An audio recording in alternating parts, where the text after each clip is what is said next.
வந்து பாத்தீங்கன்னா 2026ல ஒரு கணக்கெடுப்பு எடுத்திருக்கிறாங்க. இது வரைக்கும் பாத்தீங்கன்னா திமுக தான் மறுபடியும் வரும் அப்படின்னு சொன்னாங்க. ஆனா இப்ப ரீசெண்டா இந்த அஜித் குமாரோட விஷயம் நடந்துச்சு இல்லையா, அப்படியே உல்டா ஆகி இனிமே திமுகவே வரக்கூடாது அப்படிங்கிற மாதிரி நிறைய மக்கள் வந்து சொல்லிட்டு இருக்காங்க.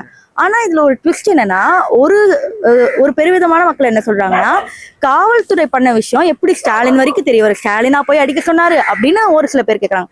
ஆனா இன்னும் பல்வேறு பேர் என்ன கேக்குறாங்கன்னா, இதுக்கு முழுக்க முழுக்க பொறுப்பு ஸ்டாலின் மட்டும்தான். சோ இதெல்லாம் பார்க்கும்போது இதற்கு யார் காரணம், காவல்துறை மட்டுமா இல்ல இந்த அஜித்குமார் விஷயம் பார்க்கும் போதே உங்களுக்கு எப்படி இருக்கு?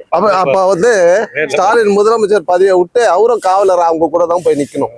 அது எப்படி முடியும்? அவரோட வேலையை அவர் செஞ்சுட்டு இருக்காரு. காவலர்கள் வந்து அவங்க வேலையை அவங்க செய்யணும். அவங்க பண்ண தப்புக்கு முதலமைச்சர் எப்படி பொறுப்பாவாரு? அத எல்லா மக்களும் நினைக்கணும்ல. அது இல்லாம அடுத்த நிமிஷமே அவங்கள பிடிச்சி அரெஸ்ட் பண்ணிட்டு 5 பேரைய வேலையை விட்டு டிஸ்மிஸ் பண்ணிட்டாரு.